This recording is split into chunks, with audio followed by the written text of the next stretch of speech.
Welcome to episode 23 of the SWNZ Podcast, the podcast for New Zealand Star Wars fans. My name is Matt. And my name is Christy. This past week has been great for Star Wars fans. It was May the 4th on Tuesday. May the 4th has become to be known as Star Wars Day. This is a play on words that started off as just a little bit of an internet joke many years ago now, but it's really been capitalized on by retailers and even official Star Wars channels to really push Star Wars content and Star Wars hobbies. And it is what you make of it. I actually really enjoyed Star Wars Day on May the 4th.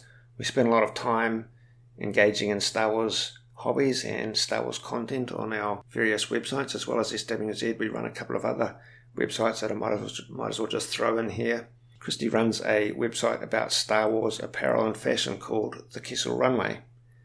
And we have our personal blog called Villa Varricino, where we just talk about our personal collection rather than Star Wars news as we do here on SWNZ. You can check those out in the links on our main site. But as I said, we really enjoyed Star Wars Day. We felt that the community was, really engaged in the event. It was fun to see a lot of activity in the SWNZ community sites such as... Star Wars, as you can imagine, is a pretty dominant part of our lives, but for Star Wars Day, we go that sort of little bit extra. We had Star Wars Baby Yoda cereal for breakfast, we listened to the Star Wars music, played Star Wars video games, and of course watched the new series on Disney Plus, and just really got involved in the online community and celebrated with everyone. It's just a fun day to sort of really show your appreciation for how much you love Star Wars and what Star Wars has sort of brought into your life and the way that you express your fandom, whether it's collecting, we saw baking, nail art, people decoing up their cars with Star Wars themes and license plates, t-shirts, helmets, video games. It was really neat to see the breadth of people's expression of love for Star Wars. Yeah, it was a real feel-good day in general. And it's past now, but it is actually going to make up a lot of what we talk about over the next little while of today's podcast. Yeah, you mentioned the new Star Wars content on Disney Plus. The Bad Batch launched on May the 4th. We're going to talk about that at the end of this podcast, just in case you haven't seen it yet. We'll let you know when we're touching on that. We're not going to go too deep into spoilers, but a little bit of what we talk about will be spoilery. It came out on May the 4th on Tuesday to celebrate May the 4th. Good opportunity for Disney Plus to launch that content. But I believe, we'll find out tomorrow for certain, it is being realigned to a Friday schedule. So we're actually going to get a second episode this week. I'm really looking forward to that. But that wasn't the only Star Wars content that came out on Disney Plus. We put a big article on SWNZ about all of the bonus content, Star Wars content that you can find on Disney Plus, because there is more than you may actually be aware, and some of it is actually brand new and some of it is actually quite old archival material. But it's a little bit buried. It's generally found under the extras section of each of the respective Star Wars movies, and you have to page through all of those to really sort of find good stuff to watch.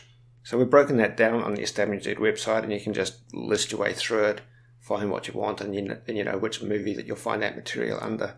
There's some really fun stuff. But in addition to that, there were a couple of unexpected, almost unannounced additions to Disney Plus.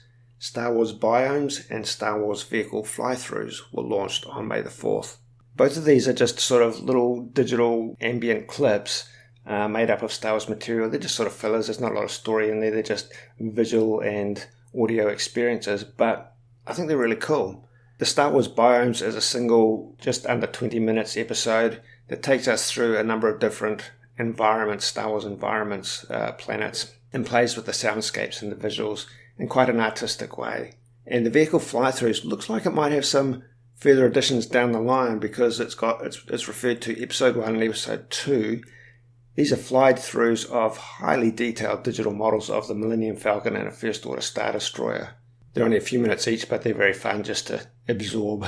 These fly-throughs really do look movie quality. They really do fool the eye in terms of whether these are physical things that you are sort of virtually walking through. That was quite impressive, the level of detail. They were probably built with movie assets that they would have created for the films, but nonetheless, this was a fun sort of just little bonus thing for fans. I particularly liked the biomes. This makes me think back to the Soaring Over the World ride at the Disney parks, where it's sort of like a high viewpoint slowly moving over particular landscapes with little sort of bonus animals and other little features to observe on the ground below. It's almost like a screensaver. It's a little short.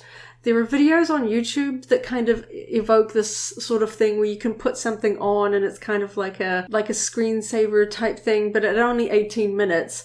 And it rotates through several different planets within the Star Wars galaxy. But it's quite relaxing, just the sort of thing to put up on the TV over breakfast or something like that. I quite enjoyed it. Yeah, do check them out if you haven't seen them. Like Christy says, they're wide panoramic shots, so you've got to scan your eye over the whole environment to look for all the Easter eggs, many of which are actually movie related. And yes, the vehicle fly-throughs, they must be using existing Disney Lucasfilm assets, because once you've got that level of detail incorporated into a model, then you'll want to just reuse it over and over for consistency. But as well as the detail in terms of like surface dressing of these spacecrafts, the vehicle fly-throughs are really a sort of an opportunity to show off the skill of the digital artists. They get in really close and show you the weathering and the aging on the metallic surfaces and so forth. You know, that Disney Plus has done similar things with some other franchises where it's just an opportunity to really showcase the talent of the digital and audio artists that are part of, you know, Disney and Lucasfilm. It's a great celebration of that talent. If you're a fan of classic Disney animation content on Disney Plus, you might have seen this in another form with the Zenimation sort of short films on Disney Plus, where they focus on the background animation. So they've taken sort of the characters out and you're seeing the environments, the sounds, things like waves splashing, birds flying, and just sort of the ambient noises. So when you take away the music and the characters and scenes, you really do see just how incredibly detailed the animation has become when you strip away the sort of the distracting elements, which of course are the story. But it's really fun to see them taking that approach and giving us some Star Wars versions. Yeah, and so the Star Wars biomes, it shows us a few locations from the movies, from a streaming service series such as The Mandalorian, and hopefully down the line we'll get more. That's not a promise from Disney Plus at the moment because they haven't indicated that this is part one or number one or any such thing. But that seems to be the case for the vehicle fly-throughs. I'm looking forward to keeping an eye out for more of those down the line. The vehicle fly-throughs are a must-see if you're a fan of the cross-sections book. It's like actually going inside with your own sort of tour through the vehicles, and I really do hope we get to see a lot more. Right, so like I said at the start, we actually spent a lot of Star Wars Day sort of online absorbing and interacting with the Star Wars community, but another big part of that, and this flowed through into the following day when it was May the 4th in the US, another big part of that was all of the product reveals, a number of which are actually already up for pre-order here in New Zealand, but we'll get to that as we cycle through the whole list. There were some really cool reveals. There were some slightly frustrating ones. We'll talk about that as we move through the list. Let's start with Hasbro because they kicked off basically overnight between May the 4th and May the 5th New Zealand time. They had quite a long list of reveals. Some of them are quite cool. Some people felt a shade let down, to be honest, because there could have been more and more interesting ones, and unfortunately there are a few exclusive products in there which can be a bit frustrating. But it's not all bad news because some of those exclusives we've already seen some outlets that are going to stock those that are available to locals. Let's look at the list. We've got a extension of the Black Series 6-inch Gaming Greats figures that includes a Flame Trooper from Jedi Fallen Order, the Knight Brother Warrior from Jedi Fallen Order, Imperial Shock Trooper from the Bad Batch, that's the red decoed clone trooper, and a new character, Vice Admiral Rampart from the Bad Batch. Those are listed as GameStop exclusives or Walmart exclusives in the US, but I believe EB Games already has those up for pre-order now here in New Zealand, so that's a good thing. There's also a repaint of the Boba Fett helmet, which is coming out in Death Watch Mandalorian colours. That's listed as a GameStop exclusive in the US. We may see that locally at EB Games. And Hasbro showed a pipeline reveal. That means a figure that they've just started working on the new character Omega from the Bad Batch, which will be coming out in 2022 in the 6-inch Black Series scale.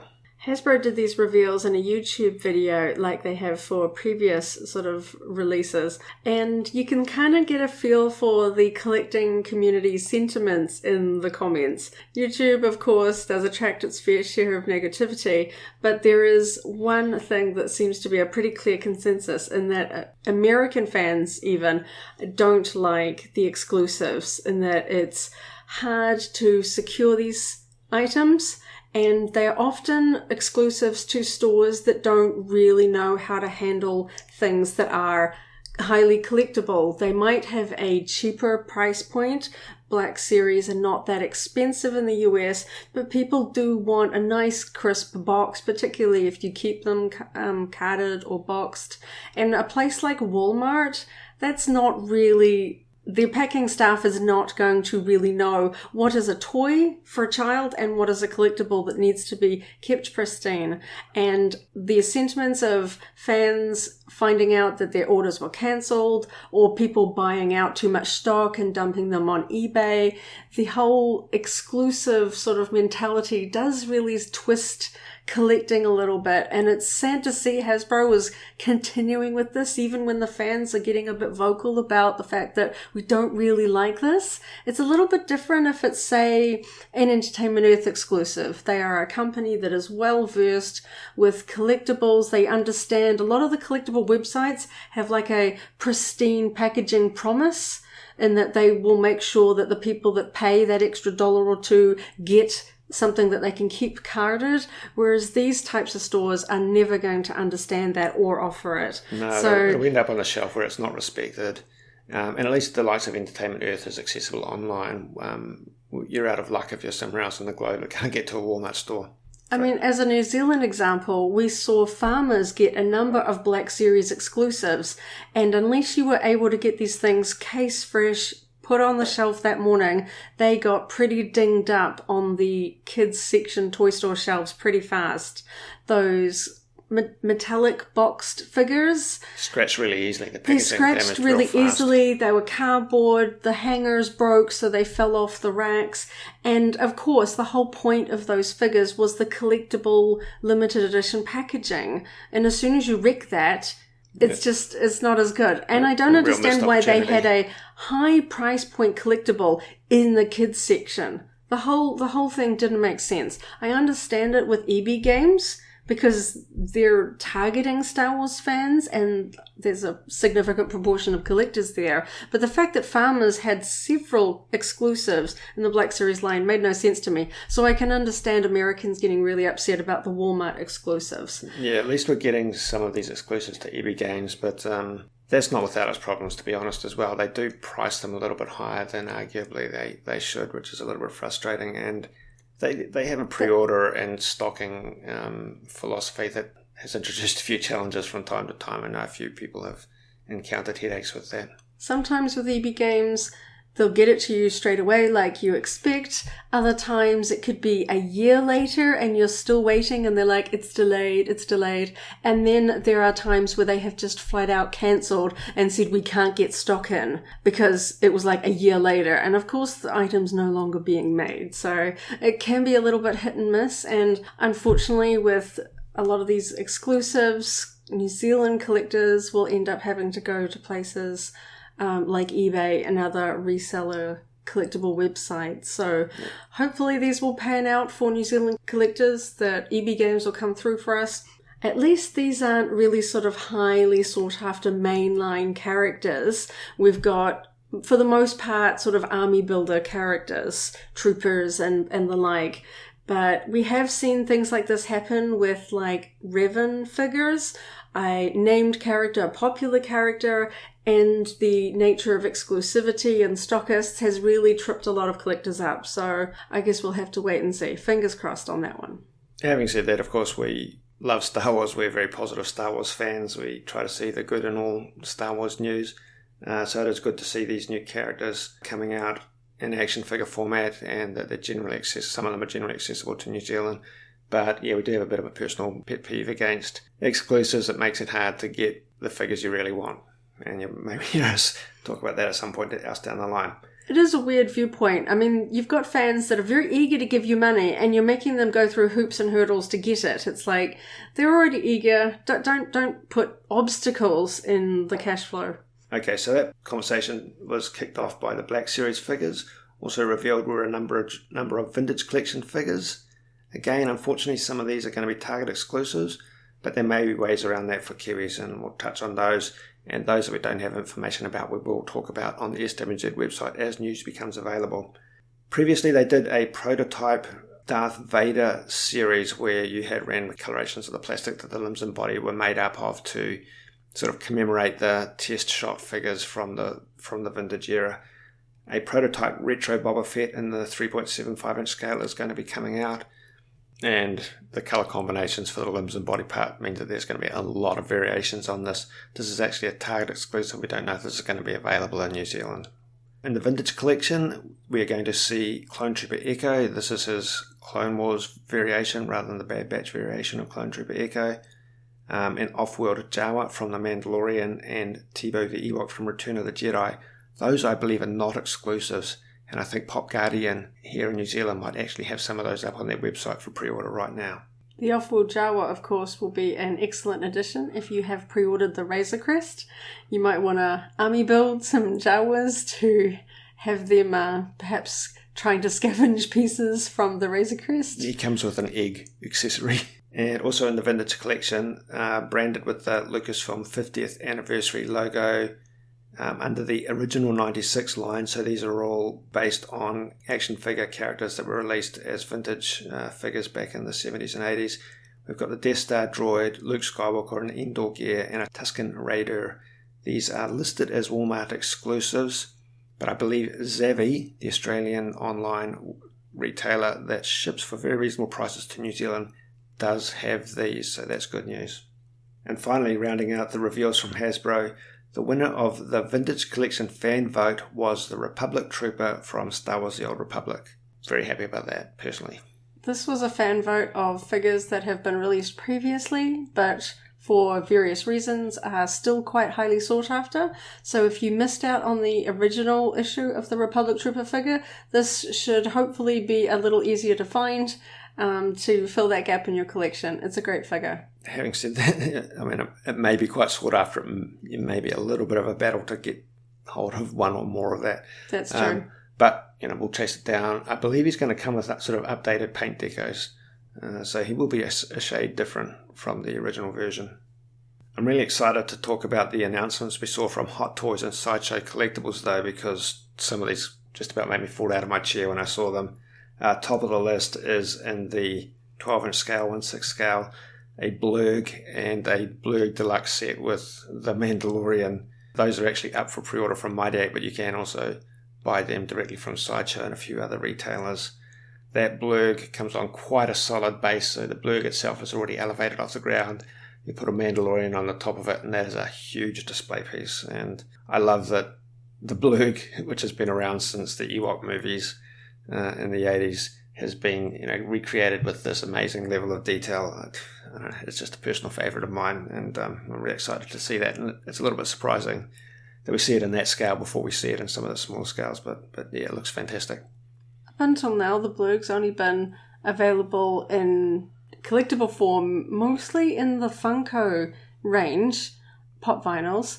I've kind of been surprised that Hasbro didn't reveal it in part of the Black Series line or in the 4-inch line. So jumping all the way up to 12-inch scale is kind of cool, considering that there aren't other versions. And it's going to be a little pricey, but it's pretty much on par with the premium format in terms of the total sum height of it. It's huge. And the weight of it, because it's going to be just solid plastic, essentially. Maybe hollow, but still, it's going to be a pretty sizable piece, complete with Mandalorian in his pre-Beskar armor, as we see him in the very early episodes of the series. So if you didn't get that Mandalorian, you can now get him with the Blurg, or if you do have that version of the Mandalorian Hot Toys figure, you can buy just the Blurg on its own and put the two together to create your own. And there's also going to be a Queel figure in the one in the 1/6 scale to go with that. And so you can buy an extra blue to go with Quill. I don't know if we're going to get a set that combines those two just yet. Also in that scale from Hot Toys, there is a Grogu deluxe set. Grogu's been released paired up with the Mandalorian, I believe, but this Grogu deluxe set comes with his hover pram, a little storage case that he shows up in one of the episodes, I believe the Sorgan episode. There's a lot of the figures so far that have included a Grogu as like a deluxe version, like the Mandalorian or Ahsoka Tano from the Mandalorian. These figures were available on their own and as a deluxe set with Grogu, which does tend to put the price point up a little bit. So if you've perhaps bought just the standard figures because of the price increase for what is essentially a small accessory, here's your chance to sort of add Grogu with some really fun extras. I really like the little Loth cat. I wish they were selling that one on its own. That's highly detailed, very realistically detailed. I mean, as with all of the Hot Toys. And that's the interesting thing I find about Hot Toys is when they create characters based on animated representations, they do some really cool interpretations of the figures. And that's the case for the Bad Batch, Echo and Hunter 12-inch figures that were also revealed. I love what they've done with the faces in terms of translating that animated style into a realistic look. They've done a really good job. And also in the 12-inch scale is a Stormtrooper Commander from The Mandalorian. So we've got a few different Stormtrooper variants coming out in that scale now. They all look quite cool together. Also from Hot Toys are the Cos Babies figures, which are a shade bigger than the Funko Pops, animated cartoony style. They released a half dozen different sets from The Mandalorian, and these look great. They're priced higher than Funko Pops because they've got a little bit more detail. But there's some really cool characters represented in the most recently revealed range. Boba Fett in his battle-worn version of his armor from The Mandalorian. Ahsoka, also from The Mandalorian. Bo-Katan. A couple of different Grogu figures. You've got him eating one of his blue cookies and trying to fix the wires on the Razor Crest. And very cool, there is a Luke Skywalker from The Mandalorian holding Grogu with R2-D2 as a deluxe pack. I gotta say, when you compare the Hot Toys May the 4th reveals with the Hasbro reveals, Hot Toys really knocked it out of the park. There is a lot in this range that's sure to be exciting for all sorts of collectors. You've got Ahsoka and Bo-Katan in the very cute Cos Babies range. I really like the paint app and the detail and the posing on these figures. As you said, they're a little bit more expensive than the pop vinyl figures, but they are more detailed. They're a higher quality, so they're worth more.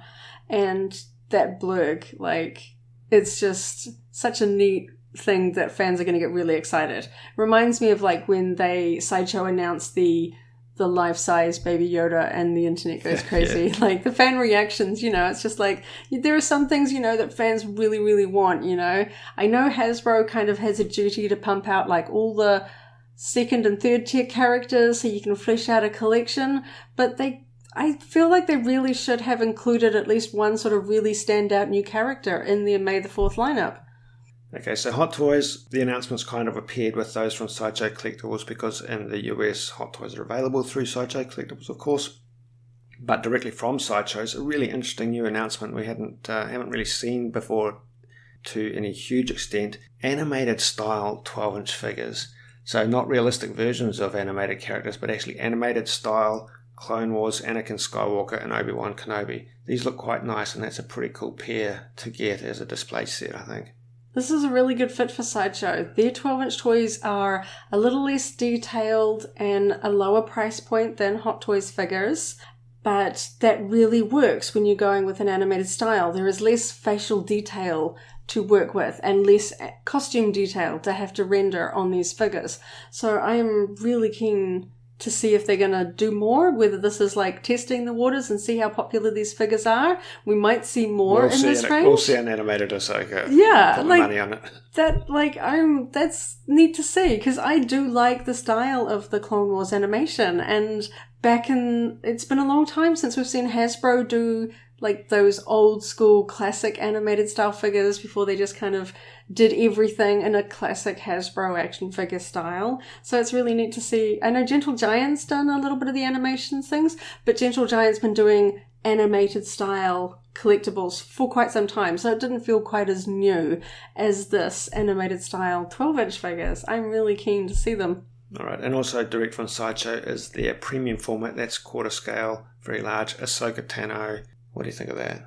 She is really, really cool. It's been a little while since we've had a sort of a female Jedi in the premium format scale. Many years ago, Sideshow was really knocking out characters like Shakti from The Force Unleashed. We had Darth Talon and Ayla Secura. They were really pumping through popular female characters in really cool sculptures. And then they kind of like took a back seat, and the line kind of focused on some of the older classic characters. Of course, that's always going to be popular, but I kind of missed the really sort of inventive, cool female characters. And I always hoped that Ahsoka would show up in this scale at some point, and they've done a really good job. This is Ahsoka as Fulcrum from Rebels, so she has her sort of armored and her white sabers. She's in a bit of a crouched over action pose, isn't she? So she really fills the space. It feels a lot better than just a static upright figure.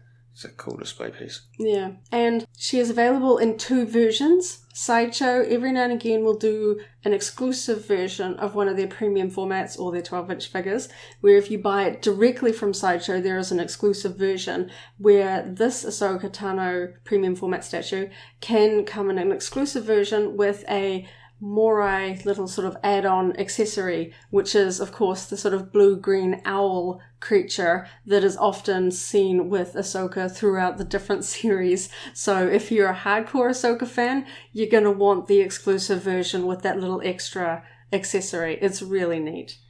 And also tacked on to the Sideshow Collectibles announcements was a new General Grievous Deluxe 1/10 scale statue from a company called Iron Studio, so that's being distributed by Sideshow. 1/10 scale is a little bit smaller than the sort of premium format scale, but General Grievous is a large figure, so this is quite a large statue, and it's a highly detailed representation of the character with a fabric cape, all 4 arms extended, lightsabers, all lit. Quite cool if you're a fan of that character. It's a good price point because over the years the premium formats have certainly crept up in price. So this is a good sort of scaled back. It's essentially what you used to pay for premium formats like 10 years ago. So it's a little smaller, but just as detailed, just as cool. And I kind of like the pose and the base better than the very old premium format from Sideshow Collectibles that they did Grievous. He was essentially just standing on a flat surface. This one has Grievous sort of up higher on a piece of wreckage, so he's a little bit more of an interesting sculpture in its entirety. It's definitely worth having a look at. Okay, Funko Pop Vinyl figures. We see just released on May the 4th 3 characters from video games. I've been referring to them as gaming greats, but we haven't actually seen the boxes to see if they include that logo, but Funko has been doing characters with the gaming greats branding. Anyway, 3 new characters from video games, including Boss RC1138 from Republic Commando, a Night Brother, and Iden Versio. These are all available for pre-order in New Zealand from a number of different retailers, including Mighty Ape right now. They're also releasing a full set of characters from the Bad Batch, 6 figures in the basic set, 2 of which come with alternate versions with the collectible coin. Again, these are all available for pre-order in New Zealand right now. So if you've watched The Bad Batch, you want a way to get representations of all the characters you've seen from the opening episode, Funko Pops, you can get your hands on them without having to wait. Well, you have to wait a little bit for the pre-orders, but you won't have to wait for each character to come out individually like you do with some of the other lines.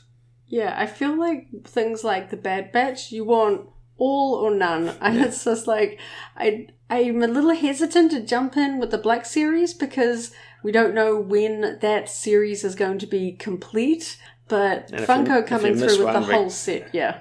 Yeah, if you miss one, then it's just kind of like, then you're compelled to have to track it down for a higher price overseas. I like Funko just like, here's the set all at once. You can just swoop them all in with one pre-order or go into a store and pick them all up at once. Yeah, so those Bad Batch figures, they're actually quite tempting, particularly given our thoughts on the first episode from the Bad Batch, which we will come to down the line. We've still got a little bit to go in this podcast. But I do like the fact that we've got a Republic Commando, specifically Boss, who is one of my favourite characters. I've collected most collectibles of that character, and we may even see more from Delta Squad. Yeah, I do hope they fill out the squad of the other Republic Commandos. They're certainly very popular game, very popular characters. And I am really excited personally to see the collectible companies like Funko and Hasbro bringing out action figures and collectibles from the Star Wars video games. A lot of these are kind of classed as legends. They're not really included in current storylines, but fans still really love them. So things like the Nihilists and Revan, Republic Commandos, I just want to see more. Gentle Giant had a small handful, not quite as big as some of the other ones we've been talking about, a small handful of announcements. A Wrecker bust in the animated style, so these are smaller than the standard mini busts and at a lower price point. Wrecker, presumably the first of their Bad Batch lineup. One thing they're doing with that character that's a little bit odd is that he comes in two versions, an exclusive version and a standard version. It is the exclusive version that has the helmet as well as the human head. Whereas the standard version, I believe, I don't think I've got this wrong, the standard version does not have the helmet. Mildly frustrating, perhaps, if you don't get hold of that exclusive version. Anyway, we presume that's the first of their Bad Batch range. In the standard mini-bust range is Wedge Antilles from A New Hope. Cool to see. We've seen a number of the other X-Wing pilots released in this mini-bust line, so they look great together. I'm looking forward to getting my hands on him with a bit of luck. And interestingly, in the Jumbo Vintage line, they have cycled back around. Darth Vader was one of the very first figures after the Stormtrooper that they released in this line. Originally on a Star Wars backing card, they are releasing him on an ESB backing card this time round, which may be a little bit frustrating if you've been trying to complete this line, because they've still got a lot of characters that they could be filling out before they cycle back around to re-release figures on different versions of backing cards, but that's just my personal opinion. I'm still waiting to see 2-1B and FX7 released in this line. It's a little bit frustrating because these figures display well out of their backing card display case, because it's not sealed. You can put them back in and you can take them out.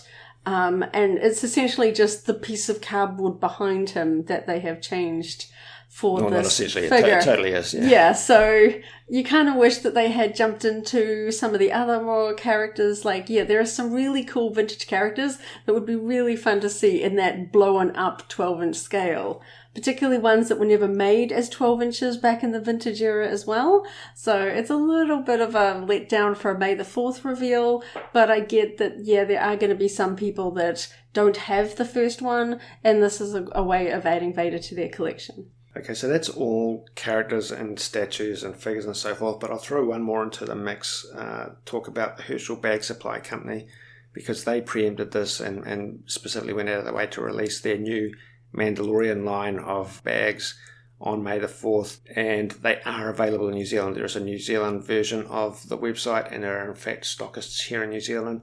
They released a Star Wars line a few months back now. Some of that was discounted because they probably had a little bit more in the country than they possibly wanted. But these are very nice high quality bags, backpacks, sports bags and so forth. And their most recent lineup is a range based on the Mandalorian series.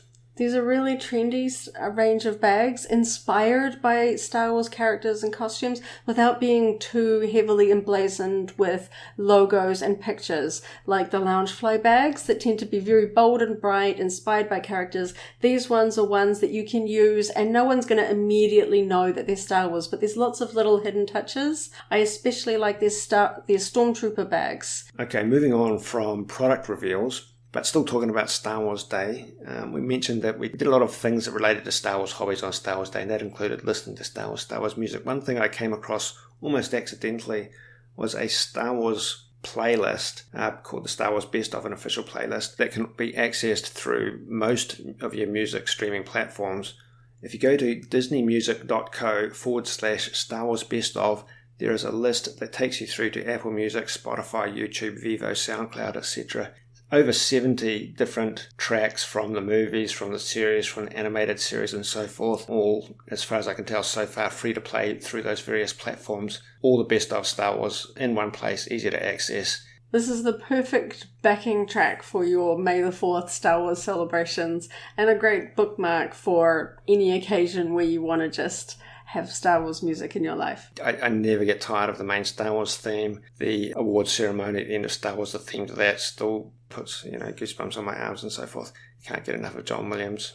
We also played Star Wars video games on Star Wars Day. For May the 4th, Star Wars The Old Republic have their annual free mini-pet, in-game mini-pet. This year, the colouring of the astromech droid that they've re-released is based on the Bad Batch colouring, so that dark grey, dark red colouring.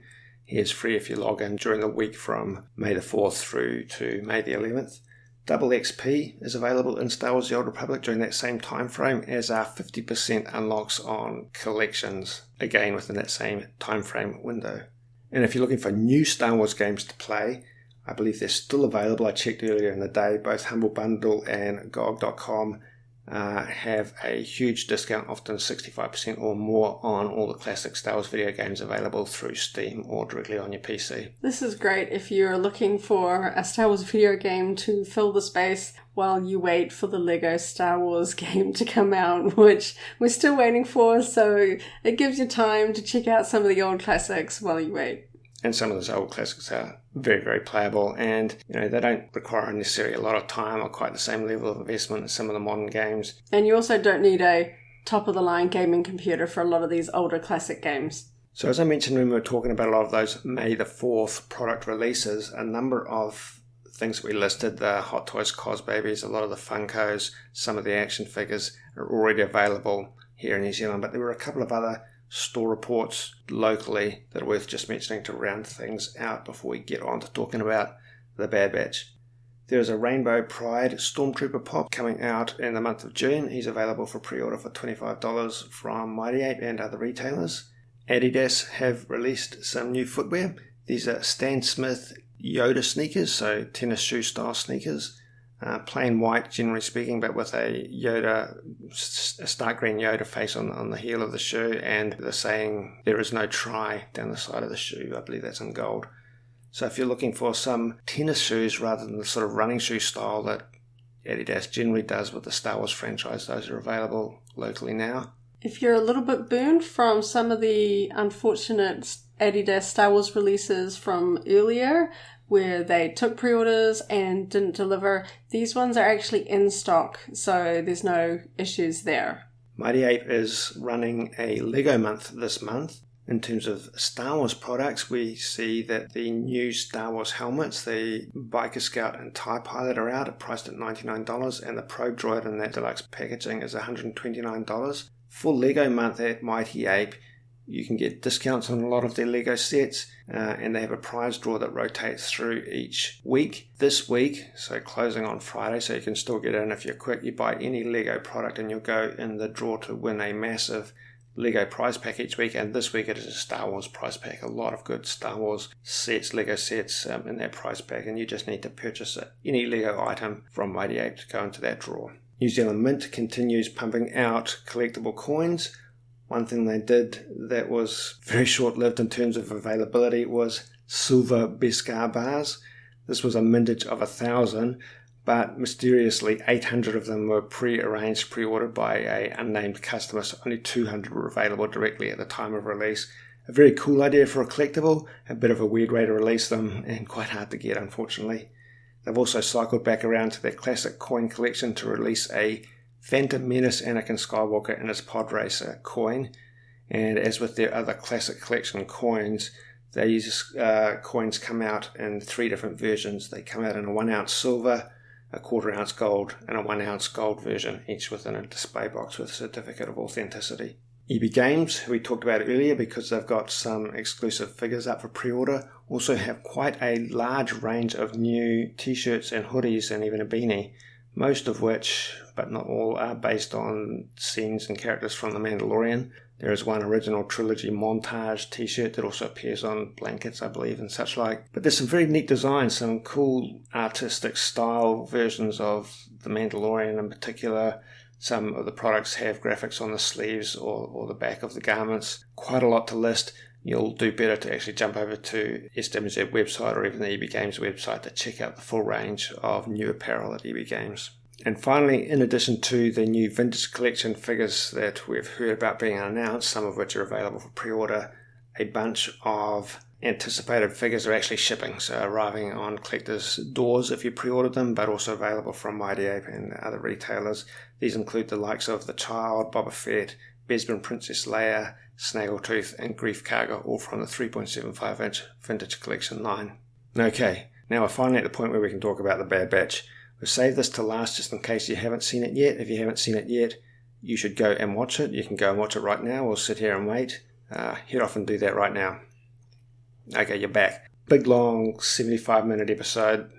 Subsequent episodes are only going to be half an hour long, but it was worth it. We sat down and watched it. It was almost feature length. It was a great episode. I wasn't sure how I felt going into this episode. Must admit, I had a little bit of hesitation that this might just be, soldiers doing missions and be a little bit dry, but there was some really solid, engaging character development, really tied into plot elements that overlap with Revenge of the Sith in a really, really engaging way. I'm using engaging again a little bit much, but that is my take-home message from it. I really bought into this and I'm really looking forward to subsequent episodes. Yeah, I wasn't sure if this was going to be Disney kind of just stretching out the Clone Wars just a little bit more because of the popularity of the final 7th season, but I was pleasantly surprised. Obviously, there's a lot of hype around the Star Wars live action, maybe less so around these animated series. Tends to sort of appeal to different crowds outside sort of the mainstream hardcore Star Wars fans. But I really did enjoy this. There were a few sort of like surprise moments, a few characters I wasn't expecting. And I thought it was sort of really neat character building, even just within the first episode. So I was really surprised. Like, not that I had low bar for this, but I just wasn't quite sure what to expect. Because it is an animated series, so you don't sure whether it's let's stretch it out because we want to make some merchandise from the Clone Wars, or, just give us something that is a story that fans really want to see told. Yeah, so very, very strong opening, solid opening scenes with Order 66. That's where it's set in terms of timeline. Spoilers, Deepa Billaba, Caleb Dune, aka Kanan Jarrus, which overlaps with the story told in the Kanan comic with a few minor variations, but basically the same story, the same plot points leading into their return, and just seeing how we see the clone army being transformed into the Imperial Stormtrooper army. There's Tarkin thrown into the mix. There's a new character that's actually voiced by a Kiwi actress, Michelle Ang, who, born in Christchurch, moved around a little bit depending on where she's doing productions, but some of you will know her from local series such as Outrageous Fortune. She did a few episodes of Xena. She's well known for working on Fear the Walking Dead. Just really cool to hear be aware of another Kiwi involved in Star Wars at this level. I think she's going to be a significant character. Because of her character's relationship to the clones, I was really happy to see that this character was voiced by a New Zealand actress. A lot of the times when there are New Zealand characters, they are so often played by people from Australia or with an Australian accent, and of course it's a different accent. So I was really happy to see that they picked somebody with a recognisably New Zealand accent. All credit to D. Bradley Baker for his role of all the clones and all the Bad Batch. But he isn't Temuera Morrison. He doesn't quite nail the Kiwi accent. It does stand out a little bit, and Kiwi fans probably notice that a little bit more. We live with it, but it's not ideal. He has a great voice talent, and that's the role he's been given. But we do have now a genuine Kiwi in a role that arguably should be voiced by a Kiwi actor. The other thing that I really enjoyed about this episode of The Bad Batch was the Onderon setting. We've seen Onderon represented in the animated series before, but I feel like even more than previously, this tied into the representations of Onderon in Star Wars The Old Republic, which we're intimately familiar with. Really cool that overlap between different media there. Just a little bit of a Easter egg for those that are familiar with, the way that planet is represented in the video game. And fun that it was used for the setting for such a crucial moment in this episode. Yeah, Saw Gerrera as a bit of a catalyst for helping the clones realise where their allegiances or philosophies lie. I think that's a great turning point, and we'll see how that evolves and who it affects more than others. You know what I'm saying? I think this is really setting off some interesting discussions for fans, particularly people that really get into the clone troopers and the different sort of Fives, Echo, Rex, and all the others from the animated series, we're really seeing the sort of the different personalities, particularly with the sort of augmented clones as we sort of come to see them in the Bad Batch, but seeing the real sort of mental hurdles that they are doing now that the Clone Wars is over.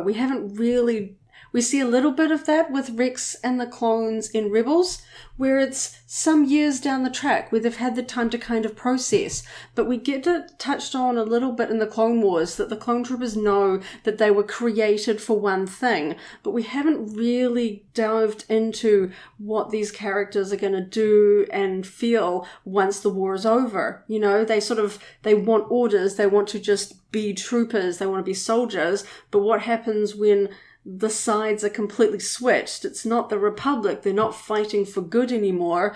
They're fighting for the Empire now. And we're seeing the characters really sort of learn, it reminds me of Lost Stars, where we see the Empire from people in the Empire's perspective. And as they come to sort of slowly realize that everything that they sort of raised to believe is not really... Yeah, Karen Travis touches on that sort of self-realization in the Republic Commando novels, where some of the clones really are looking outside of their role in the army. But yeah, we're going to get a little bit more of that specifically coming from Bad Batch over the next few episodes, without a doubt. And I'm really excited to finally get some sort of clarity on the character of Omega. She's a little bit mysterious in the trailers. We kind of know that she has some sort of connection. She is wearing a Kaminoan sort of necklace headdress in the trailers and that. So we know she's involved somehow, but now we finally get the sort of the big reveal that she is a clone,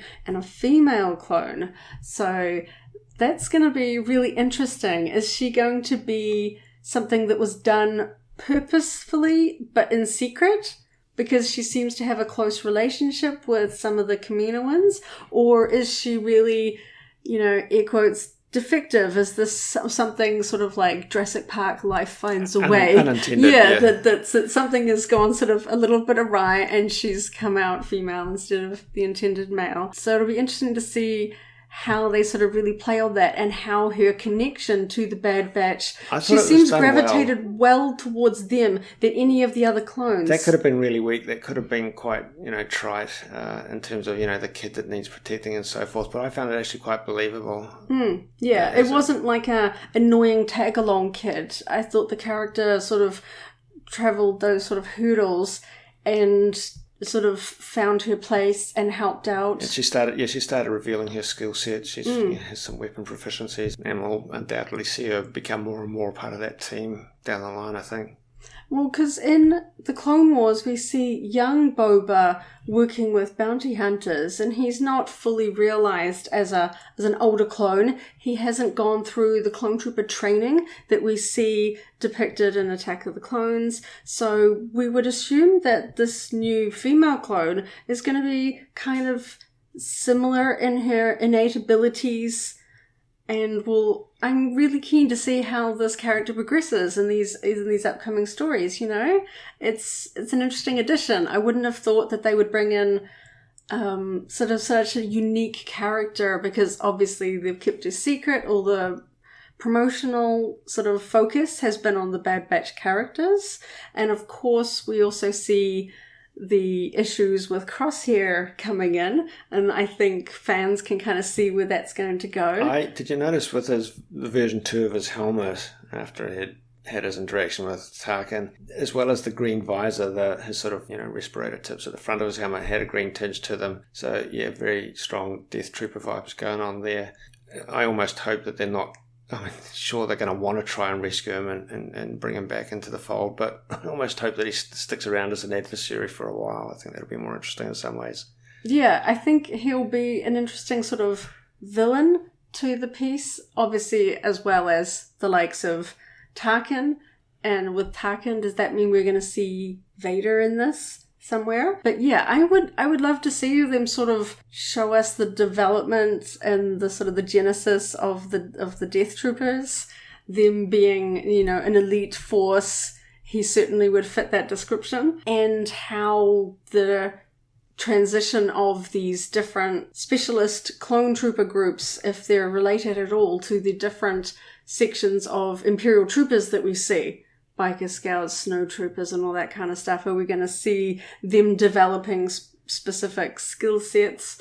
Are they going to use clone troopers to train stormtroopers? What is the real reason for the discontinuation of clones? Because with this new animated series, Disney can, let's face it, override any previous novels or comic stories that may have depicted these specific reasons or how this transition essentially comes about. So it'll be interesting to see if they take notes from previous works or come up with a completely new original story. Tarkin seems to be heavily involved in this decision. Certainly he is already highly ranking within the Empire, as we see him at the end of episode 3.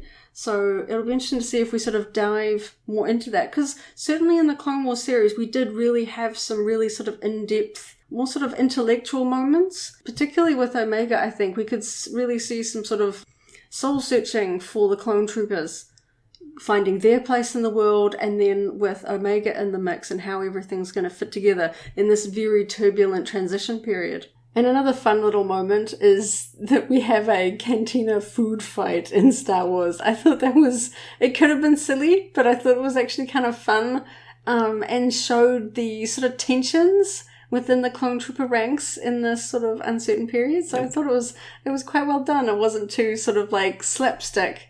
Like, we got a little bit of that in Resistance that kind of treated a little too close to kids' cartoon. Yeah, that was quite slapstick, wasn't it? That's another story. So I thought it was done well. Yeah, and in terms of fun moments, I loved the interweaving with other media, with the movies in particular. I love the use, the Ian McDiarmid sound bites, Emperor Palpatine announcement of the First Galactic Empire. I think it's fun because, having watched those movies so many times, the exact beats of the phrase is like in your head. And, voice actors do a very good job of like recreating voices and the pacing, but there's just nothing that can compare to having, the actual Emperor Palpatine sort of speech included in there. And so I thought that was a neat touch. We're very interested to hear what everyone out in audience land thought of this episode of The Bad Batch. If you're listening on YouTube, you can leave a comment straight down below this video. If you're listening on one of the other platforms that this podcast is available on, head over to our website and actually add comments into the article listing for this podcast. For me, I was impressed. I was kind of going into it going, it's Star Wars, I'm going to watch it, I'm going to love it, but having watched the first episode, I'm already wanting Bad Batch Funko Pops for my collection. I wasn't sure, and I'm like, yeah, I like these characters, I like where the setup is gonna take us. I'm really keen to see where this goes. That says a lot. I think it's really turned us onto the merchandise, which I think is a signifier. Yeah, I mean, we never say no to Star Wars merch, but, you have to pick and choose these days, because there's an avalanche of stuff out there. So when something really tips you off and wanting to buy some merch or a t-shirt or something like that, I think it's a pretty good signifier that, yeah, it's hitting on the right notes. And I know Disney really doesn't want to trip up